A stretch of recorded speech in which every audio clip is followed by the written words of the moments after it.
Olá, bom dia a todos.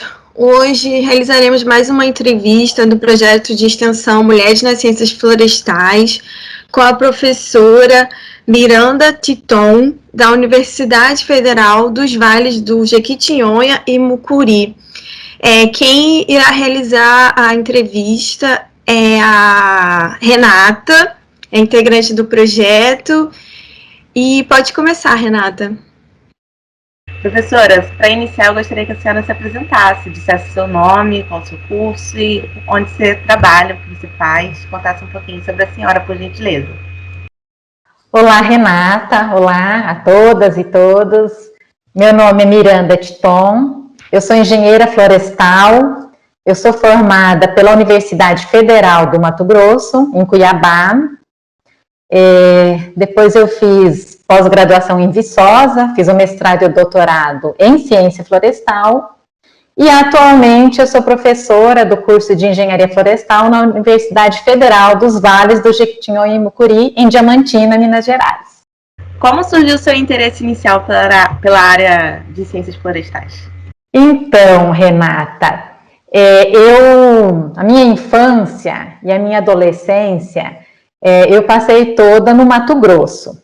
Eu sou nascida no Paraná e a família do meu pai, o meu pai e meus irmãos foram para o Mato Grosso, no interior do Mato Grosso, próximo até da divisa com o Pará.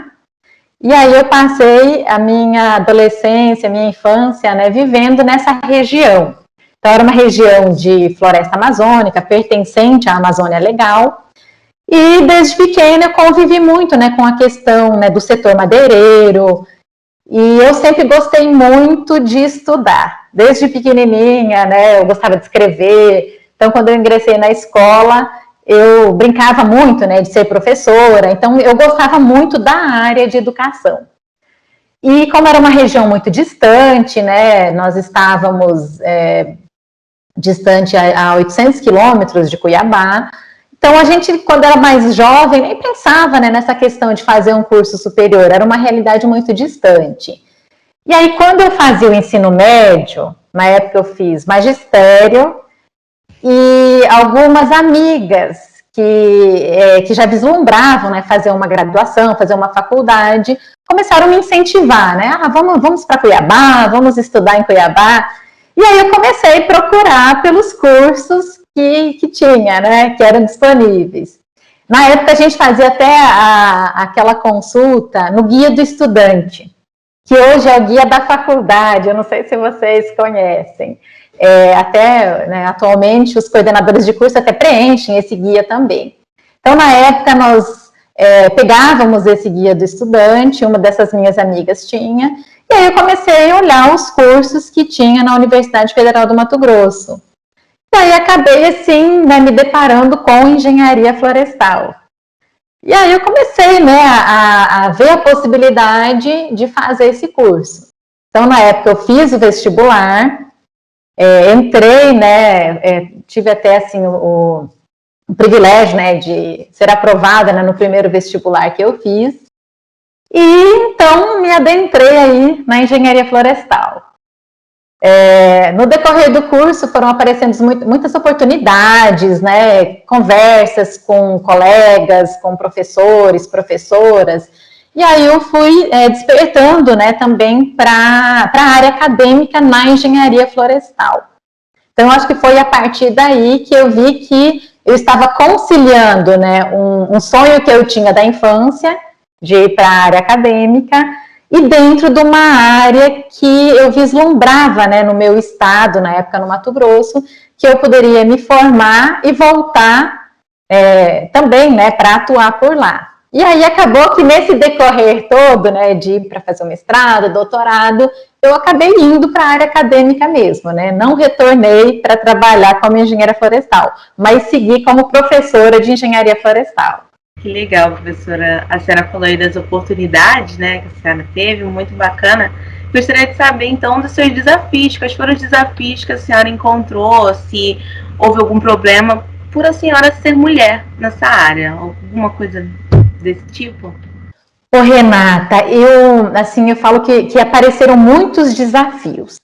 mas muitas oportunidades também, né? Então, eu sempre estudei em escola pública, desde pequenininha, e eu sou muito grata por isso, né? Por ter tido, assim, essas oportunidades, né?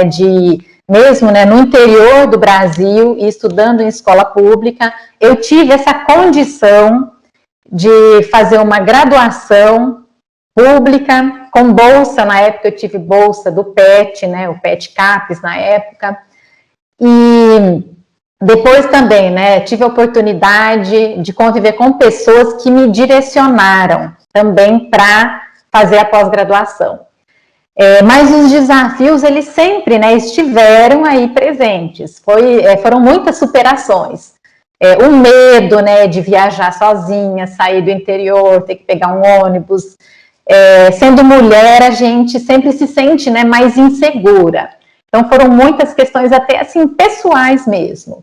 Timidez, a questão da autoconfiança, né, eu acho que é uma das questões que mesmo quando talvez não tenha ali naquele convívio um preconceito ou um tratamento diferenciado, mas nós nos sentimos muitas vezes mais inseguras, né? Às vezes pelo fato de ser mulher, de conviver num ambiente onde predominavam, né, os homens.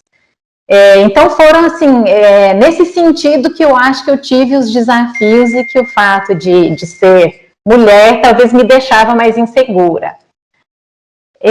Depois, quando eu já entrei na universidade, né, para trabalhar, eu convivo até hoje num ambiente muito saudável. Então, a gente percebe, né, e a gente espera isso, né, que numa universidade a gente tem um ambiente com menos, né, rotulações ou até diferenciações por questão mesmo do sexo, né. Então, eu acho que eu convivi num ambiente em que eu pude ir trabalhando essas questões de insegurança. Mas, assim, vários momentos que ser mulher gerou um desafio maior, né? Por exemplo, maternidade. Então, a gente acaba, assim, às vezes não tendo, né, a dificuldade do preconceito, né, das barreiras, mas a gente concilia, né? Então, a maternidade, algumas situações, assim, com certeza foram desafios que eu precisei me adaptar, que eu precisei desenvolver, e ir superando. Professora, e qual é a sua maior motivação para fazer ciência florestal? O que te levou a chegar nessa área? Renata, né, como eu conversei no início, eu acho que foi assim, né, foi um passo a passo. Eu entrei na universidade, eu não sabia exatamente o que era engenharia florestal. E eu me permiti ir conhecendo e vivendo cada oportunidade. Eu deixei, assim, que as oportunidades fossem me mostrando e aproveitando, né, para seguir o caminho. Dúvidas, será que realmente era essa profissão? Né? Com certeza elas surgiram. Mas eu não deixei, assim, que as dúvidas me impedissem de aproveitar e aprender.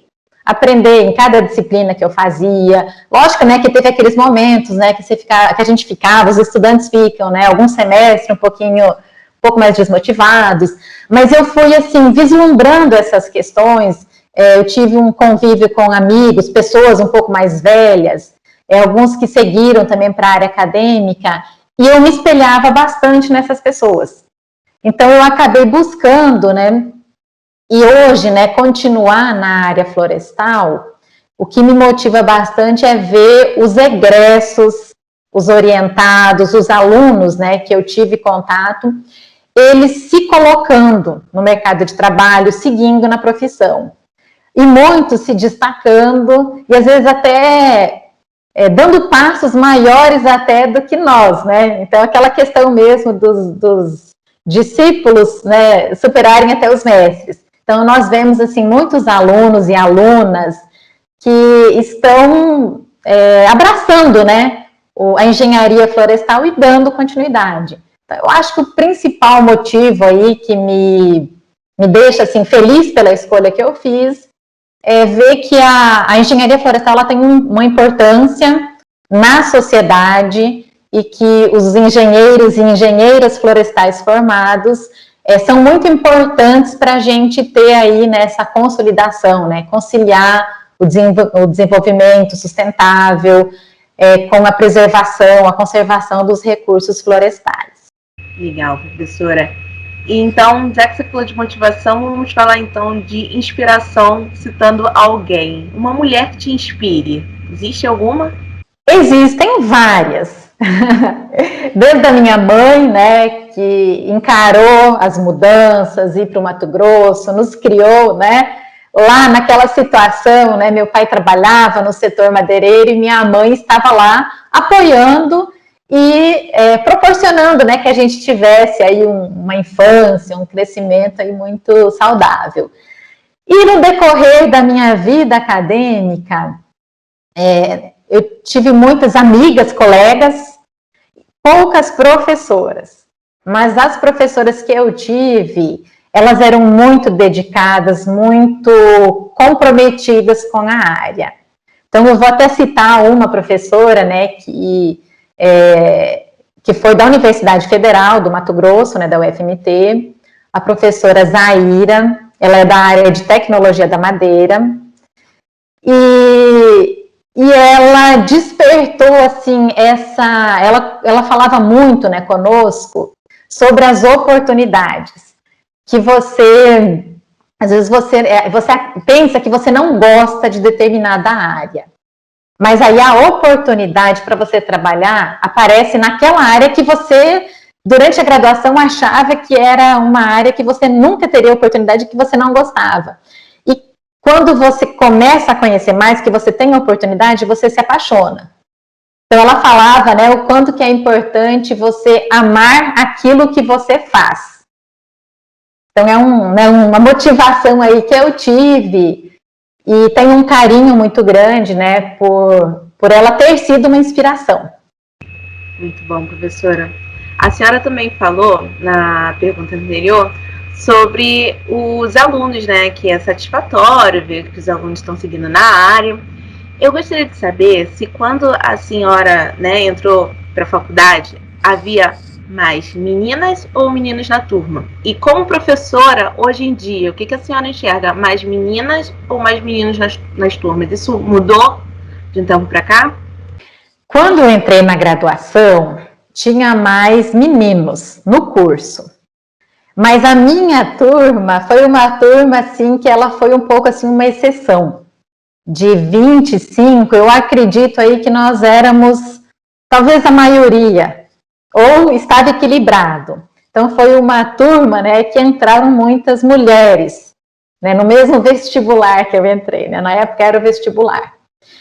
E hoje, na UFVJM, como nesse momento eu até estou finalizando, né, como coordenadora do curso, eu até fiz questão de pegar a lista dos alunos matriculados e eu percebi que nós estamos, assim, com um equilíbrio de alunos e alunas. Algumas turmas têm até mais mulheres e algumas turmas têm um pouco mais de homens. Mas pegando aí do total de alunos, a gente tem um equilíbrio hoje. As mulheres, elas estão realmente conquistando esse espaço, elas estão entrando para a engenharia florestal, né, de forma bem, assim, consistente. Verdade, professora. Aqui na Rural também está assim. Eu vejo muito mais mulheres nas turmas. É uma turma ou outra mais equilibrada, mas eu vejo bastante mulher por aqui sim também. E elas são muito dedicadas, né, Renata? As alunas são muito dedicadas. Professora, então, para finalizar aqui, pelo menos a minha parte de perguntas, eu gostaria de saber sobre os seus projetos na universidade, com que a senhora trabalha, suas pesquisas, como que a senhora tem feito ultimamente. Então, eu ministro as disciplinas de sementes e propagação de espécies florestais e melhoramento florestal. E eu tenho uma disciplina também que é eletiva, né, que é viveiros florestais. E atuo na pós-graduação. Eu estou no programa de mestrado e doutorado em ciência florestal, da UFVJM. Então, eu oriento alunas e alunos nessa área, né, de sementes, propagação e melhoramento florestal. Então, nós, na verdade, assim, a gente orienta na pós-graduação, mas também na graduação. Então, os alunos lá da iniciação científica, estagiários. E uma questão, assim, que a gente começou, assim, um pouco mais timidamente, são os trabalhos de extensão. Então, nós estamos ainda aprendendo, né, a fazer extensão.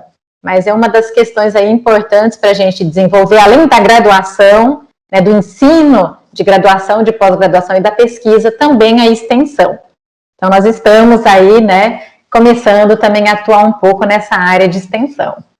Legal, professora, parabéns. Gente, Carol, professora Cláudia, alguém tem alguma pergunta para fazer para a professora Miranda? Por favor, professora Cláudia, pode falar. Eu gostaria de saber, Miranda, se você, dentro né, como coordenadora de curso, percebeu ou tem, assim, né, alguma indicação se algumas áreas dentro das ciências florestais são preferíveis por mulheres. A gente já teve entrevistadas que falaram que tinham a percepção de que algumas áreas dentro da engenharia florestal eram mais acessíveis às mulheres. E também já tivemos outras falando assim que o mercado de trabalho tem preferência, algumas áreas têm preferência para quando é do gênero masculino. Então, como coordenadora de curso que acompanha essa questão de como que está a distribuição dos alunos indo para o mercado de trabalho, você tem alguma percepção assim? Olha, eu percebo um certo equilíbrio, mas em alguns momentos, o que eu tenho percebido, né? Talvez a área de manejo predomina um pouco mais os homens. Mas nós já tivemos até professoras aqui também da área de manejo e alunas que vão também para a área de manejo. Eu acho que está, assim, aumentando esse interesse, assim, das mulheres também para desenvolver nessa área. E uma área que eu acho bastante curioso, que parece, assim, né, muitas vezes, né, tem aquela coisa assim, não, a área de campo, né, por exemplo, colheita seria uma área que tem mais homens. E nós temos várias alunas que estão trabalhando nessa área de colheita florestal, que seria uma área bem de campo mesmo. Então, é uma coisa que me chama a atenção, né? Que até um tempo atrás talvez tinha, assim, uma barreira maior, né? E hoje nós vemos, assim, e muitas gostam muito, né, dessa área. E têm conseguido, assim, se colocar mesmo no mercado de trabalho com boas colocações. Então, eu penso que é uma área, né, que realmente está despertando mais e as mulheres estão mostrando que elas são capazes também de ir para uma área de campo. E às vezes áreas, né, que a gente pensa, né, por exemplo, eu trabalho bastante viveiro, laboratório, que seria uma área que normalmente as mulheres, né, têm um interesse maior. Eu já tive vários orientados, alunos, meninos, né, homens. Então eu acho que a gente está rompendo um pouco essas diferenciações, né, de áreas que predominam mulheres, predominam homens. Eu acho que está havendo aí um equilíbrio maior. Que bom, né? Porque tomara que daqui a uns anos a gente nem tenha mais que fazer esse tipo de ação para valorização da igualdade de gênero, né, Miranda? Obrigada. Sim, uma área também que nós percebemos bastante atuação é a área de recuperação de áreas degradadas. Aqui é uma área bastante forte também, então, às vezes as alunas até relatam um pouquinho, assim, de alguma dificuldade quando vão para o campo, mas, assim, não chegou, assim, a impedir que elas adentrassem para essas áreas. Inclusive, a gente tem ex-alunas até que montaram empresa de consultoria nessa área. Então, com certeza, assim, elas estão passando, né, abrindo caminho. Eu acho que elas estão tendo ainda certas dificuldades, mas elas estão conseguindo abrir caminho para as próximas engenheiras florestais. Professora, a senhora gostaria de deixar alguma mensagem para essas alunas que estão ingressando na engenharia florestal? Eu gostaria sim, Carolina. gostaria de deixar a mensagem que todos e todas têm o direito de acreditar e de sonhar que esse curso, que essa profissão é para elas também. A gente vive momentos, né, de incertezas, de dificuldades, né? Então, principalmente os alunos e as alunas mais novas, eles perguntam muito essa questão do mercado de trabalho, mas vai ter vaga, vou ter uma boa colocação, um retorno financeiro.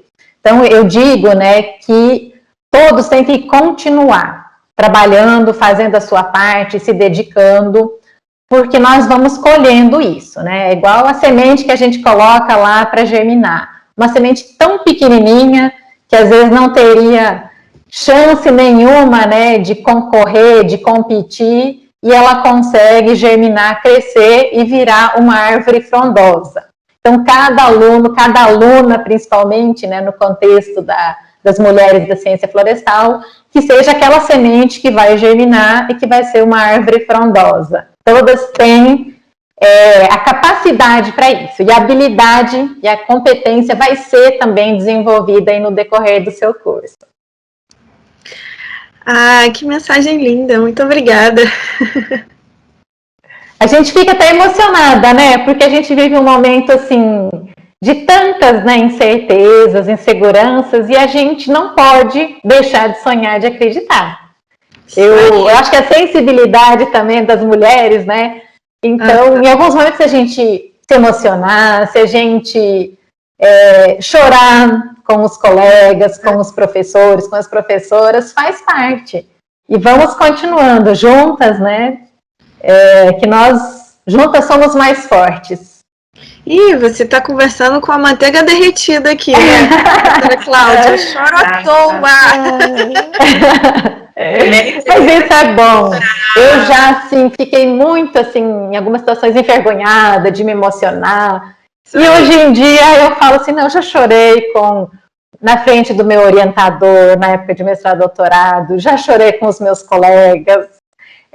Às vezes até me emociono com as minhas alunas, com os meus alunos. E isso é bom, né? Sinal de que a gente tem paixão aí pelo que a gente faz, né? E agradeço muito aí pela oportunidade de estar conversando com vocês. Esse momento tem proporcionado isso, né? Mais cedo eu conversei com a professora Cláudia, né? Eu falei, olha só, né? Se não fosse pelo momento triste, né? Como que a gente está aproveitando online? Talvez eu nunca participaria desse projeto se fosse só no presencial. Verdade. E, Miranda, essa sensibilidade que você fala, né? Ela é algo muitas vezes visto como uma fragilidade, né? Na pessoa, independente do gênero dela. E a gente sabe que existe uma educação que alguns ainda mantêm com relação aos filhos, de deixar os meninos insensíveis, né? Que o menino que chora, ele tá afeminado, então que o menino não chora, né? Tem que ser sempre aquela pessoa dura, né?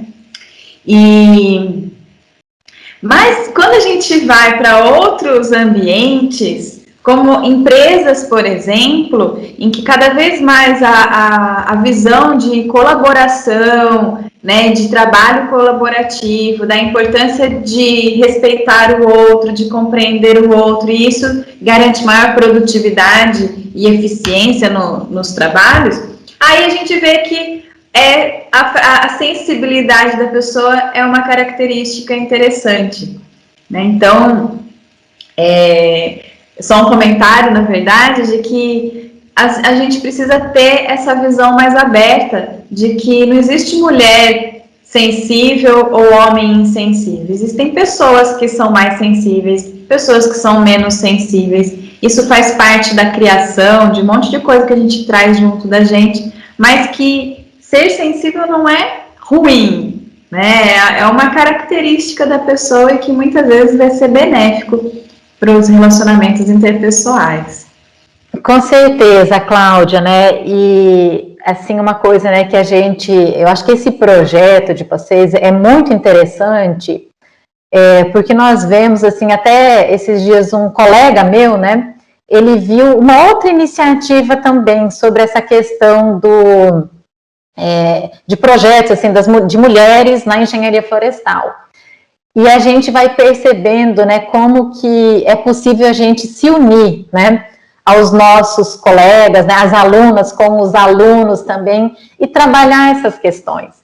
Porque nós temos também, né, por um lado, isso que você comentou, né, porque a mulher é muito sensível, mas a gente também precisa, né, trabalhar essa questão que qualquer um, né, o aluno também, ele pode estar precisando de um apoio, de conversar. Então, quando eu percebo assim, que alguns alunos também me procuram, né, enquanto professora, para conversar, que eles se sentem à vontade, é porque também, às vezes, eles recebem um certo preconceito que eles não poderiam manifestar, né, essa sensibilidade igual nós podemos, né?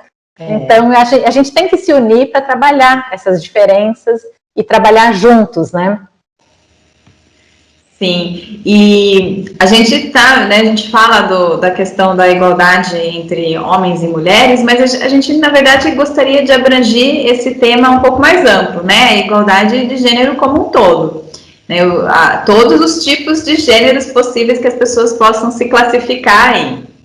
Sim. E assim, eu vivi muito isso como professora, o sofrimento dos que não seguem, né, o homem como homem e mulher como mulher na sociedade, e é um sofrimento que eles carregam durante toda a sua vivência. E às vezes no ambiente da universidade é onde eles encontram um espaço para respirar, porque realmente a gente tenta fazer desse ambiente um ambiente mais justo, né, mais igualitário. E quando a gente dá essa oportunidade para eles se manifestarem, conversarem, e eu falo que a gente como professor, e quando a gente está na coordenação do curso mais ainda, porque os alunos vêm conversar com a gente sobre todos os assuntos, a gente se torna um pouco psicólogo deles também, né? Aquela terapia, porque eles sentem que essa necessidade de se abrir com alguém, às vezes na família não tem a oportunidade, às vezes com os amigos não tem uma liberdade, né, porque ainda é uma faixa etária que ainda está procurando a sua tribo, então muitas vezes tem aquele receio de falar tudo o que pensa para os amigos, e quando eles encontram uma pessoa que eles podem se abrir, é a válvula de escape, né, e isso eu acho que é impossível a gente não reagir quando isso acontece. Eu tive várias situações e assim, que me fizeram crescer como pessoa, sabe? Meus preconceitos, que eu nem sabia que eu tinha e que foram caindo, né? Tiveram que ir caindo, porque, afinal de contas, eu estava lidando com pessoas. Então, eu lembro de uma situação que uma aluna falou, ela esperou terminar a aula e ela veio falar assim para mim, professora, o comentário que você fez é muito sexista. Eu falei, que comentário que eu fiz? Porque eu tomo tanto cuidado para falar o que foi que eu fiz. Ela falou assim, você falou que o nosso grupo, que era só menina, estava sendo muito detalhista. Aí eu falei, mas isso é ruim? Ela falou, não, professora, não é uma questão de bom ou ruim, é uma questão sexista. Eu falei, não é que é verdade? Então, às vezes a gente fala e não percebe, e essa troca, né, que eles possivelmente possam nos trazer é de muito engrandecimento pessoal. Sim, Cláudia, assim, mas olha só, eu já vivi uma situação também, assim, acho que mais de uma vez, mas essa questão da área, né, de atuação. Uma certa vez, assim, em uma aula, eu falando sobre viveiros, que é uma área, né, onde as mulheres acabam tendo muita oportunidade. E aí uma aluna, e era uma aluna assim muito engajada também assim com discussão dessa questão de gênero. Aí ela acabou assim muito assim de uma forma assim muito legal. Ela deu uma aula sobre uma questão histórica e social, né? Ela falou assim, não é porque a área de viveiros é mais como assim, se a pessoa pode ser mais delicada para trabalhar naquela área. Não, isso tem todo um contexto histórico, né? E aí, assim, eu mudei a forma até de tratar o assunto na disciplina, né? Porque eu consegui fazer essa reflexão e eu entendi o quanto, né, que às vezes a gente acaba cometendo, né, essa separação sem a gente, às vezes, nem perceber, né? E é muito interessante a gente crescer junto com eles. É mesmo. E, bom, eu acho que é isso. A gente quer agradecer muito a sua presença, deixar aberto o nosso canal de comunicação, para o que você gostar, assim, né, se você quiser que a gente divulgue seus trabalhos, pode mandar para a gente. Divulga a nossa rede, né, também os nossos canais para outras pessoas. E se você também tiver outras mulheres que você conhece dentro das ciências florestais, não necessariamente precisa ser engenheira florestal, mas atuando na área, manda para a gente também, que vamos ter prazer de entrevistar ela. E eu agradeço mesmo a oportunidade, parabenizo vocês. Eu acho que é uma ação assim, que a gente tem que apoiar, né? E com certeza vocês estão aí de parabéns mesmo pelo projeto, pela divulgação, pelos canais aí que vocês têm divulgado o projeto. Então, agradeço e abraços para você, um bom trabalho. Eu que agradeço, abraço aí para vocês todas, parabéns. Se precisarem de alguma coisa, quiserem trocar ideias em outros momentos, a gente está por aqui, viu? Sim. É um prazer mesmo ter tido esse contato com vocês. Fiquei muito feliz, muito satisfeita. Que bom. Obrigada. Tchau, gente. Tchau, gente. Obrigada, professora. Sucesso aí. Tchau, Renata. Um prazer te conhecer. Tchau, professora. Muito obrigada pela sua colaboração. Tchau, Carolina. Adorei também te conhecer. Um beijão, fiquem bem, se cuidem. Vamos passar por essa aí juntas. Vamos sim, se Deus quiser. Tchau, tchau. Tchau.